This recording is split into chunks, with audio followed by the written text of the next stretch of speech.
Hello, my name is Dan Johnson and welcome back to my channel. Today I'm going to be asking the question whether Flux was a success or not. It felt very strange to end at the end of episode 6, and because of the unique format of this series, I felt like it would be a good idea to just sort of wrap things up and give the best things, the bad things, and everything in between for Flux and how I see it as a whole experience now that we've had all 6 parts. If you want to check out my reviews for the individual episodes, then there'll be a card there, and you can find it on the channel, the playlist, in order to find the individual reviews.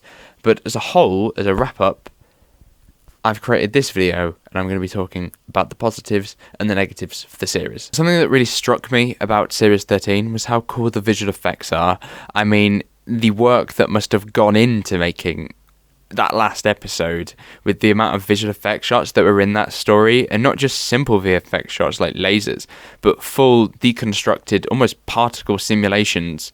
And the fact that they would even attempt it is just mind-boggling, especially during a pandemic. Like, the time that must have gone into making them. I'm pretty sure that they didn't finish the final episode until maybe a few weeks, like during the series was out, because there was talk about how when the first episode came out, that they haven't finished the series yet and they're still working on some of the edits.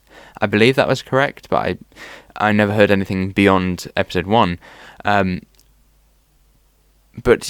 Those shots are really going to stand out for me. The shots where the cyber ships and the Dalek ships fall to the Flux is beautiful, and the music behind it as well is excellent.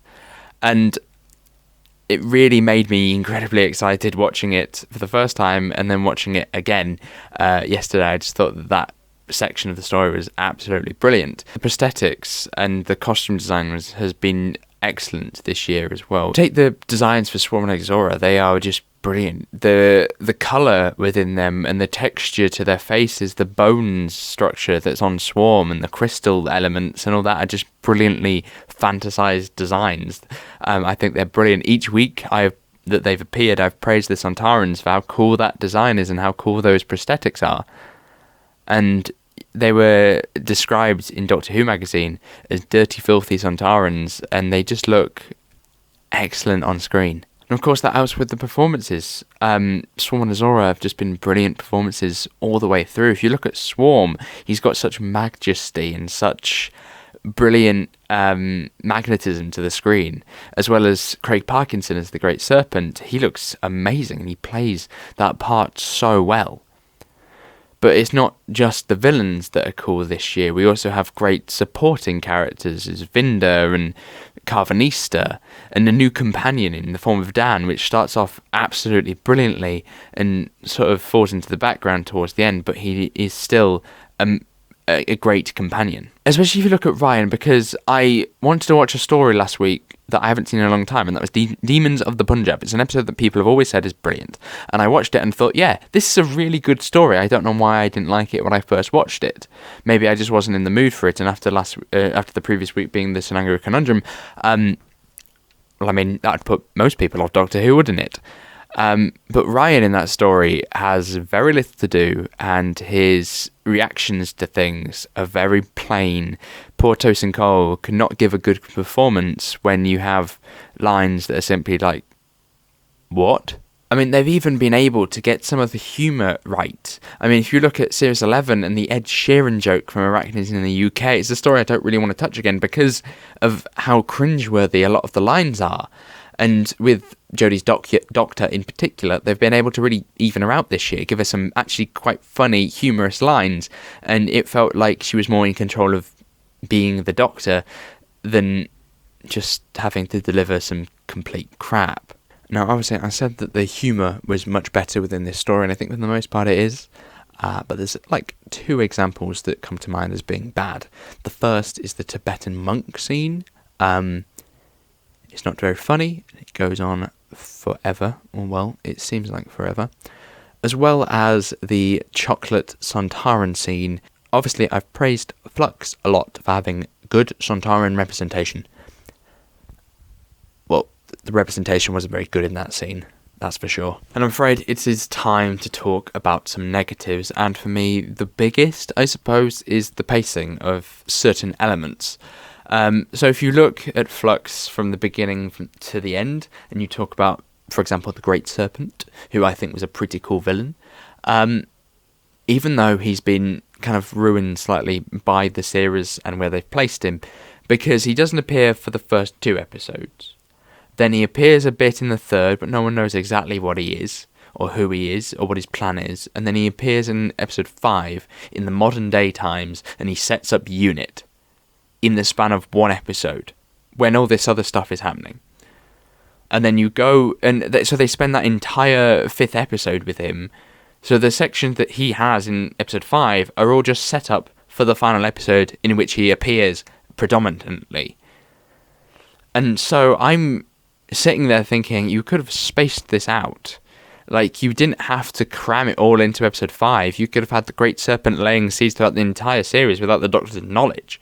You know, having appearances by Kate Stewart in, for example, episode 3, so that you cut back to Earth in the same way that you cut back to Belle and Vinda. And they're kind of like the anchors to the rest of the world, right? They are, the rest of the universe, they are showing us what has happened to Flux when the Doctor is busy with angels, for example. And I think Kate Stewart could have also lended a hand in that regard of the plot. Showing the Great Serpent would then mean that he would appear in episode 3, 4, 5 and 6, in the same way that Jericho appears in episode 4, 5 and 6. What I would like to have seen within Flux would have been more spreading of plot threads. I mean, look at episode 6. It's a mess of people going from here to here because the plots all need to be tied up, and because they're doing that, nothing's exactly getting tied up because they had to wait to the last minute to do it. You know, if you even look at minute details, like what would the Doctor do when Yaz writes that in her hand, even a short scene when she looked at it and went like this and then carried on saving Dan would have been that connection between the first and second episode, because in episode 2 it just appears that she's got writing on her hand that says, what would the Doctor do? Why couldn't that be set up when this is supposed to be one epic 6-part chapter? You wouldn't have a book that in chapter 3 decides to say, Yaz had this written on her hand the entire time that we had no idea about.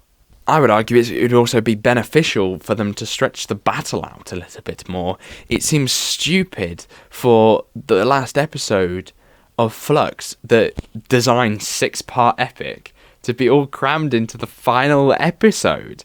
I mean, you could have stretched a lot of that into episode 5, and you could have placed a lot of that sort of build-up into episode 5, so that we get a little bit more time to breathe within that story. Because episode 6 is very draining. You get jumped around from place to place, and as cool as some certain scenes are, you are thrown around so much that if you're really not paying attention, it can be really disconnecting. I mean, like, when I look back, I think about how episode 5 was really weirdly paced and slower pace in order to build up to the final episode, which is something that I partly liked because I thought that we were building up to something epic, and then you come into the final part and it's like full steam ahead, we're running out of time, we need to do this, we haven't tied up that plot thread, so we all need to go back there. There's now 3 Doctors, because otherwise we can't do it. You have to have 3 Doctors in order to tie up your plot threads, because the Doctor has to be in all of them, but she can't be in all of them. If only we had 6 episodes to establish all this stuff. For me, my line on Flux as a whole has been, it's fun if you don't think about it too much. Okay, so take Di and the fact that they've encased her in Passenger, and they believe at some point you think that they've done it on purpose for a greater plan. Like in episode 1, they say that they have captured her and they're going to have a lot of fun with her after she is force walked into a house, something that they never do again. Then, if you take a look in episode 3, she definitely has a link to Dan, and Swarm and Azora know that because they're using her as a way to get at Dan's emotions, right? For some reason. And then they think that she's insignificant for the rest of the series and choose to leave her behind in Passenger so she can speak to Vinda, who in this huge multiplex of landscapes are able to find each other. And the only way to get out, and the easy and the way to get out of Passenger is to just shoot it at security a bit, and it lets you out, even though it's supposed to be like some entity form thing. When certain moments, like the one that they escape, they treat it like a piece of tech. Like, the way Di acts is very bizarre. At one point, Vinda says that she should teach at the academy because she's not understood something that she couldn't have possibly understood, and they never go back to it unless there's plans for the future, but I doubt it. But I mean, the end of the world came, and she won't go on a drink with Dan anymore because he was late, but the day that he was late was because the world quite literally ended, and they were both kidnapped by aliens. What does she expect of him? I mean, there's lots of these little issues, but a few more are... Tecteun says that it was intentional that the Doctor was brought to Division, which is just not true, because the Grand Serpent's Tecteun had no idea that the Doctor was there, plan, and in fact, the they were originally going to take the head of the the rogue angel back now? them. Is it the Doctor, or is it just that dude? It is funny that for a script that's very exposition-y, they do seem to under-explain a lot of stuff. They seem to explain, like, technical babble, which could be filled in with anything, but they won't explain what happens to Division now that Tecteun's dead, and there is an Ood just in between universes. And if they're planning to move everyone into the new universe, or this parallel universe, then what about all the people and the entities and stuff that they've taken in order to transfer them? What happened there? Okay, we're fighting Sontarans now. Even though I've criticised a lot of these elements within the Flux itself, I've still enjoyed every single week, which is something that I really wasn't expecting. But as a ranking, I'm going to do them up here.